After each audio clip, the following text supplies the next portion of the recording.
What's up everyone, Zero here. So I wanted to make a quick video about the Diablo 4 PTR, and I have to say this is one of the first videos that I've made in a while that's been positive about this game. Yeah, I put out a couple build guides a couple seasons ago, and I had some fun, but these changes are on a different level. I have to say I'm really impressed with the amount of balance that they were able to do with such drastic changes that hasn't always been historically the case. For instance, if you're not aware already, what they did is they squished all the numbers down. So all the armor cap has been lowered, all the stats on all the items have been lowered.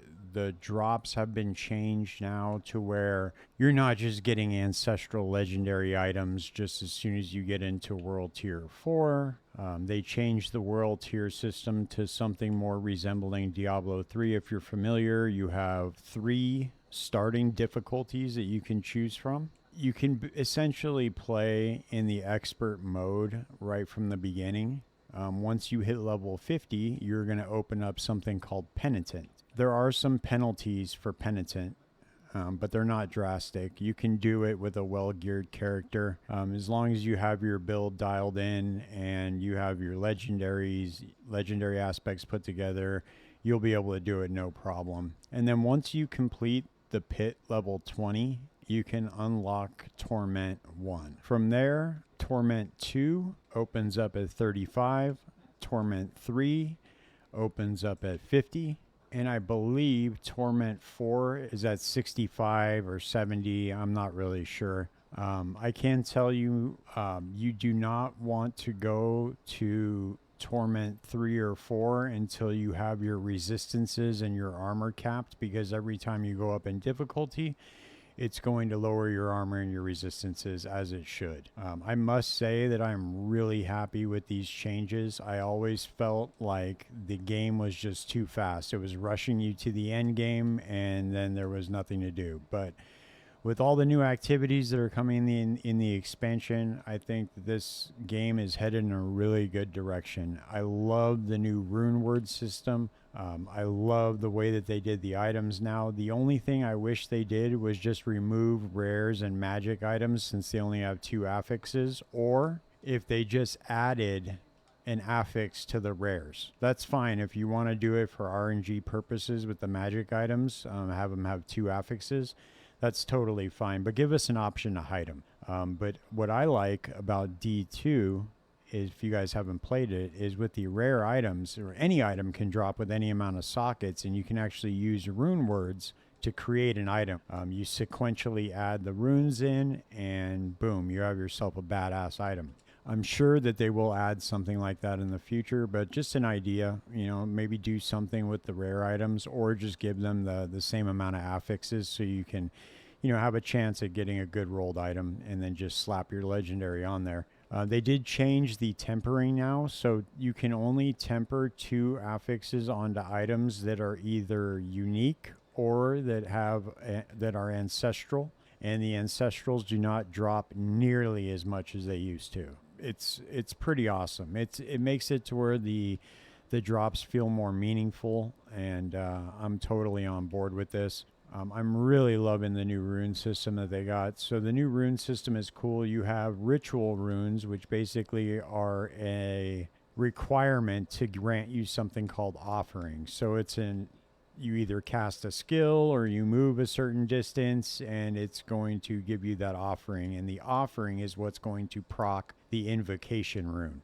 And the invocation rune is going to be any number of things. It could be Druid's Petrify. It could be Sorcerer's Meteor. They have a bunch of different ones.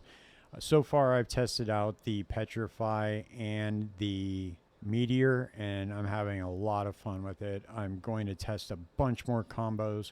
So if you guys have any suggestions of stuff you want to see, if you don't have access to the PTR, let me know in the comments. I'll be happy to test all that stuff for you guys, just to show you how the rune words actually work. So you slap the ritual rune and then the invocation rune in, and it creates the rune word. So it's only 2 runes, and you can only have 2 ritual runes equipped at a time. So you can only have 2 of these setups equipped. As soon as you get your offering, it will proc the skill that's on the invocation. And I thought when I first saw this, I was like, oh, this is going to be lame. And, you know, I just had that negativity bias going on like I do sometimes with this game, but that was on me. So you notice it. They do proc often. I would change a few of them where it says like grant max life for 4 seconds or something like that. I really feel like that could be changed to something better. So far, so good.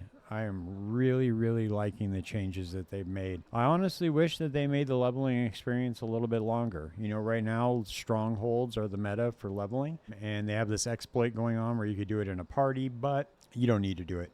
You could just go in, do all the strongholds, and you're going to level up really fast. So they did make some changes to the skill tree. I'm really liking the new Sorcerer skill that they have, the familiar. It's awesome. I'm using the new unique for it. It's really cool. This is going to make it to where casting familiar summons all 3 elements, extends the duration, and it lowers the cooldown, but it's really cool. I like the new spell. I once again thought that was going to be lame. I was like, this is going to suck, but it's really, really powerful. The changes that they made to the skill tree, they made it to where you don't have to connect all the little passive nodes to get to the end. You can actually connect them off of your skills right here. So that's kind of cool. I really wish that they would add a couple more options for each skill just to kind of change the way that they work. Like I still don't have any idea what Greater Ice Shards does. But, you know, we're getting there, and this is definitely progress. The Paragon changes are pretty cool. I haven't even bothered optimizing this yet because I just wanted to get in and start blasting. Now the max level for the glyphs is 100, and it increases the radius a lot more. They changed the boards to where you can only have a max of 5. So now you're focusing more on the actual boards themselves, not just trying to get the most optimal path. I like all these changes. This game feels really good. In fact, this is the first day that I haven't played Path of Exile in I don't know how long. Yeah, I'm going to test out some more of the Rune Words, and I'll put together another video if I find some like crazy overpowered combos with that. I'm going to test out the other classes and see how those changes are. But I just slapped together this Conjuring build, and it's just blasting. If you guys enjoy my videos, please consider subscribing. Yeah, stay tuned. I got plenty more to come. See you guys next time. Peace.